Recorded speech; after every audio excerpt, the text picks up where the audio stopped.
Okay, in this section we're going to start by stretching out in one long line, so laying out on your back, legs nice and straight, raising up your arms above your head so you can go into that stretch. And then from there you're going to go into the scapular glide next, so we're going to get the shoulders moving, so hands up together in front, going out down towards the floor, opening and closing. If you find doing the arm shoulder height is a bit too uncomfortable, you can go slightly lower, and that will reduce how far your shoulder joints open and therefore make it a bit more comfortable for you.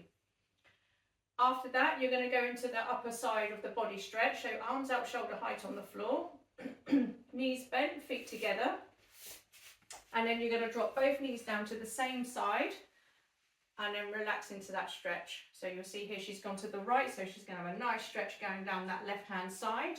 If you find it's too uncomfortable on the shoulder, you can reduce this arm down to reduce the movement in the shoulder joint. From there, doing exactly the same thing on the other side. And again, lowering the arm if you need to. From there, going back to the middle. After that, we're going to go over onto our fronts into the child pose next to give the back a good stretch. So onto your knees, sinking down onto your heels, arms out nice and straight in front. So this will give you a good stretch down your arms, through your shoulders, all the way down to your back.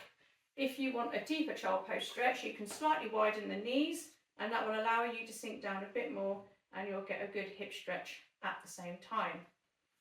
Okay, after that, we're going to go back to laying down on your backs for the hamstring stretch next. So from here, you're going to interlock your fingers behind the leg, straightening up as much as you can. Try and make sure that the knee is nice and straight, keeping the other leg nice and straight on the floor as well. And you should get a good stretch. Exactly the same thing on the other side.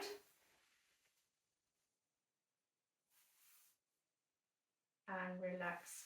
And then from there, we're going to go into the arm scissors next. So we're going to go back to the shoulders now.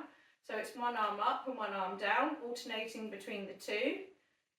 Again, going to where the arms allow, making sure that there's no pain. And then from there, the last one of this section, we're going to relax into the scapular glide stretch.